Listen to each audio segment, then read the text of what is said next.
বাবা আমাকে এত উপর থেকে ফেলো না, ফেলো না। আ আরে নালায়, তুই আবারও ফেল করেছস। আমি কত কষ্ট করে টাকা ইনকাম করে তোকে দিই, পরীক্ষার ফি দিই, আবার টিউশনের টাকাও দিই, তারপরে তুই আবার ফেল করলি কেন? আরে বাবা তাহলে কি করব, আমার পড়াশোনা একদমই ভালো লাগে না। আব্বে শালা, আমার বয়সে আমি একটি মোমবাতির আলোতে পড়াশোনা করেছি, তাহলে দিনের বেলায় পড়ে নিতে।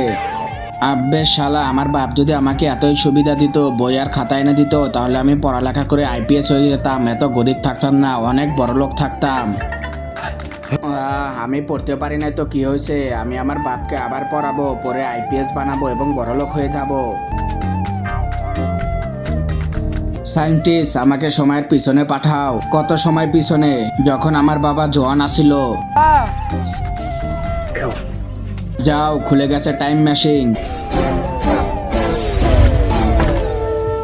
হুর হুর, যা যা, ওদিক যা, ওদিক যা, ঘাস খা। বাবা, বাবা, মানে ভাই, আমি শুনেছি তোমার বাপ তোমাকে বই খাতা কিনে দেয় না। এই ধরো অনেকগুলো বই খাতা, এগুলো পড়ে অনেক বড় আইপিএস হয়ে যাও। বাবাকে অনেকগুলো বই খাতা দিয়েছি, ওগুলো পড়ে আইপিএস হয়ে যাবে, আর ভবিষ্যতে আমরা অনেক বড়লোক থাকবো। আমি তো বাবাকে টাকায় দিইনি, বাবার একটু উপকার হয়ে যাবে, যাই দিয়ে আসি।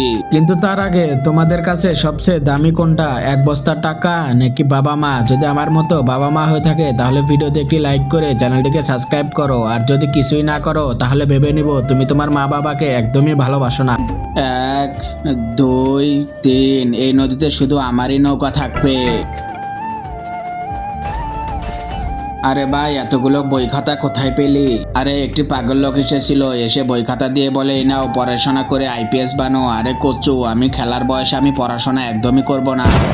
আব্বে শালার বাপ।